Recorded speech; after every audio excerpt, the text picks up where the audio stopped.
Comment le modèle vivant m'a aidé à améliorer mon niveau en dessin ou comment je suis passée de ça à ça. Pour ceux qui ne savent pas ce que c'est le modèle vivant, il y a une personne qui pose, c'est souvent du nu, mais il existe aussi du modèle vivant habillé, et il y a des gens autour qui dessinent. Le plus répandu, c'est les poses courtes, c'est des poses de 1 à 15 minutes. Il existe aussi du modèle vivant avec des poses longues qui va de 30 minutes à beaucoup plus. Petite précision, quand j'ai commencé à aller à des ateliers libres de modèles vivants, des ateliers libres, ça veut dire qu'il n'y a pas de professeur, j'avais quand même un petit niveau en dessin. Bon, j'avais pas un niveau de fou, mais je partais pas de rien, mais c'est tout à fait possible d'apprendre à dessiner grâce au modèle vivant. D'ailleurs, moi je trouve que c'est un des meilleurs exercices en tant que débutant pour commencer à apprendre à dessiner. Pour la petite histoire, en 2022, je suis contactée par mail par Elsa qui me demande si ça me tente d'être guest illustrator au Live Drawing Music Club. C'est à partir de ce moment que je me rends compte que j'adore le modèle vivant. J'avais fait un peu de modèle vivant durant ma première année en école de mode, mais on n'avait pas tant de cours que ça. J'ai peut-être dû faire maximum 10 cours. Et je suis aussi allée à la Grande Chaumière. J'ai fait 1 ou 2 cours de modèle vivant avec professeur. Ça m'a pas du tout plu. Autrement, j'ai fait quelques ateliers libres à la Grande Chaumière. J'allais là-bas parce que mon copain avait des cours de peinture là-bas. Mais à cette époque, je me suis jamais dit que oui, j'adorais le modèle vivant. Ce que je préférais quand j'ai commencé à dessiner, c'était dessiner dans les musées. Le déclic, ça a vraiment été avec le Live Drawing Music Club où je me suis vraiment dit bah, j'adore ça en fait, le modèle vivant, c'est super sympa.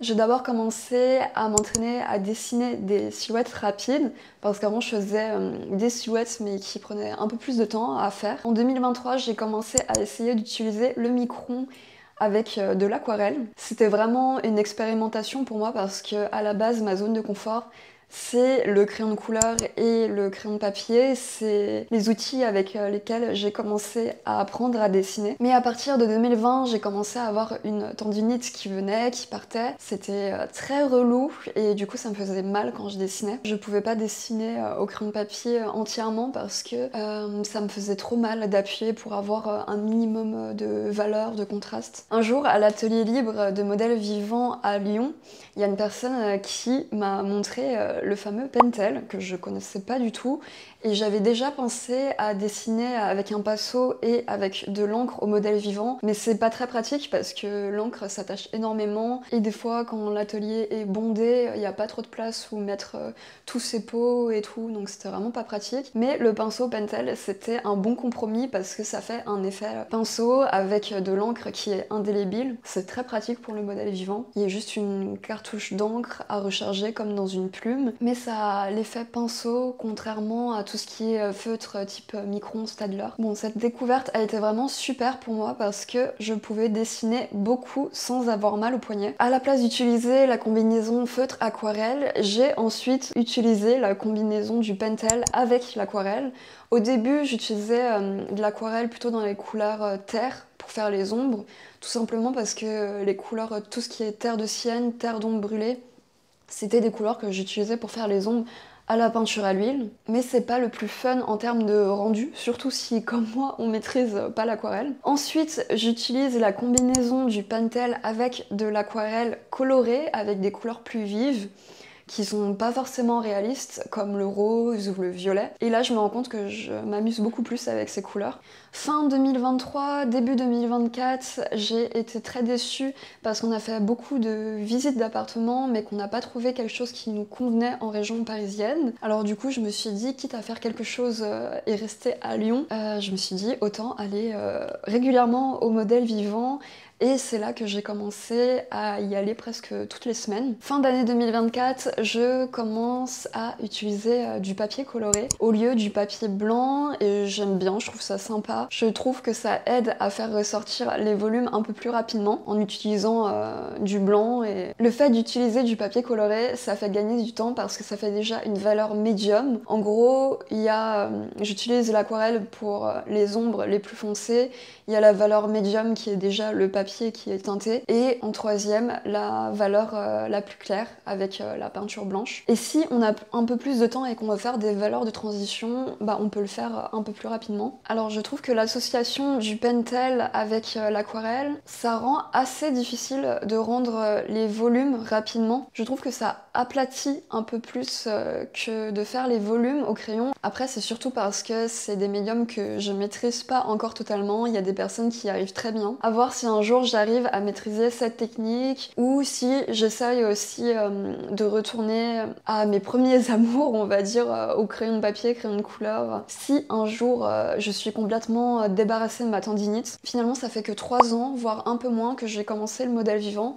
Donc ça fait pas si longtemps que ça, surtout qu'il faut compter où il y a que 1 an où je suis allée régulièrement au modèle vivant, où j'y allais vraiment quasiment toutes les semaines. Donc voilà, affaire à suivre. On parle d'un modèle qui pose pendant 1 à 15 minutes, c'est vraiment du dessin rapide, et je trouve que le dessin rapide c'est vraiment un exercice à part entière. Je connais des gens qui sont très bons en dessin, qui sont très forts, mais qui ont plus l'habitude de faire soit du dessin académique, du coup qui prend des heures, ou voilà, qui ont on va dire, un temps de réalisation beaucoup plus long. Et il y a des personnes en modèle vivant qui ont un très bon niveau en dessin, mais qui, quand ils font du modèle vivant, ils voient ça plutôt comme faire un croquis, faire une étude, s'entraîner, et ils n'ont pas forcément la volonté de faire un dessin qui est fini, entre guillemets. On peut envisager le modèle vivant de 2 façons, soit juste s'entraîner, faire des études, des croquis, expérimenter plusieurs choses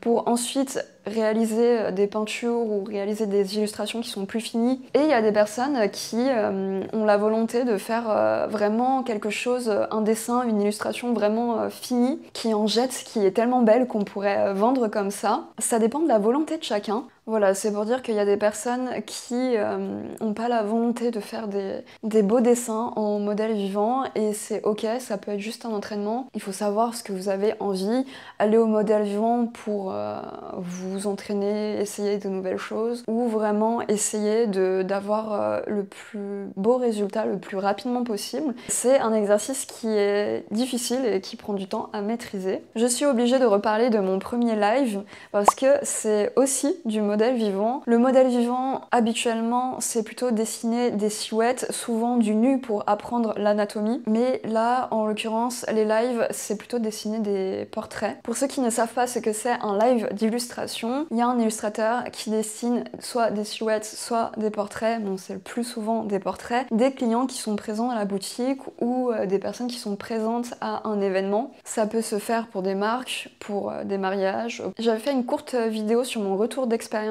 de mon premier live et je vous mets le lien en description si ça vous intéresse.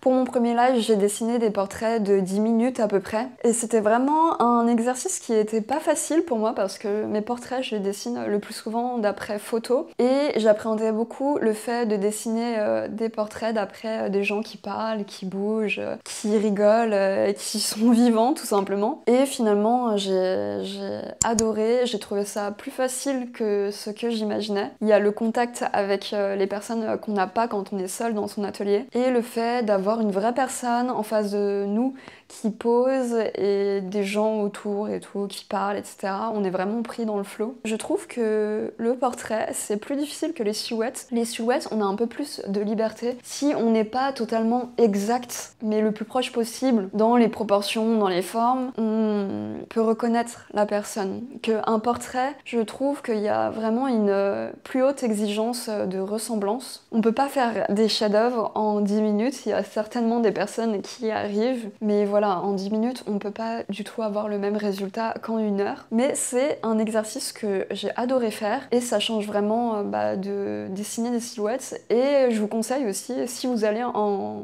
atelier de modèle vivant, des fois, pour vous entraîner, de vous concentrer que sur un détail. Un jour, si vous avez envie de vous concentrer sur les portraits, vous pouvez faire des pauses où vous dessinez la silhouette entière.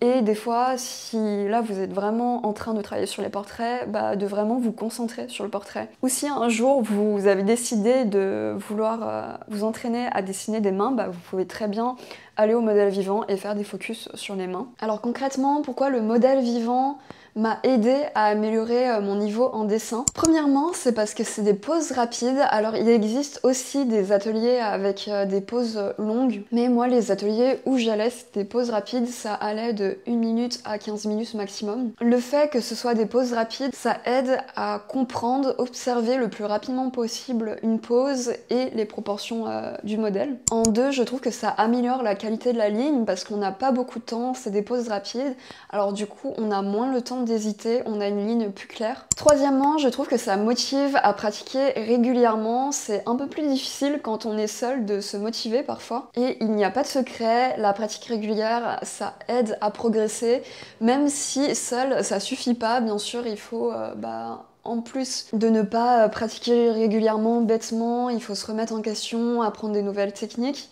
Mais malgré tout, c'est quand même un indispensable de pratiquer régulièrement pour progresser.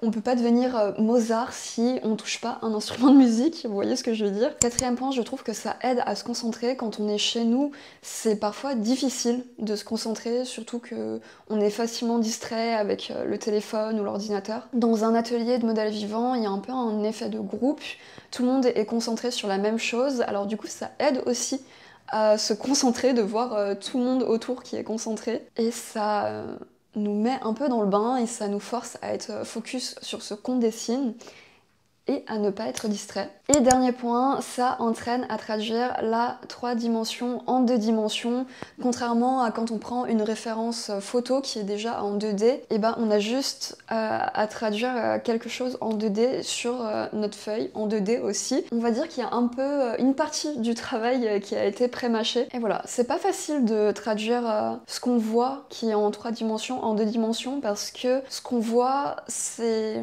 pas défini comme quand on fait des lignes en dessin. On peut dire que c'est un peu flou, un peu comme le sfumato de Léonard de Vinci qui se rapprocherait un peu plus de la réalité. Il n'y a pas des contours nets dans la réalité, donc il faut apprendre à les voir et à les traduire sur une feuille. Cette vidéo est un peu en lien avec ma vidéo 8 conseils pour progresser en dessin. Donc voilà, là c'est un conseil qui s'ajoute en plus. Donc voilà, le modèle vivant, ça peut être une solution pour progresser rapidement en dessin. J'ai pour projet aussi de refaire des vidéos sur comment dessiner une silhouette, comment dessiner un portrait, de vraiment refaire des tutos dessin. J'espère que la vidéo vous a plu, n'hésitez pas à vous abonner, à liker et aussi à penser à mettre un petit commentaire, ça aide énormément la chaîne et je vous dis bye pour une prochaine vidéo.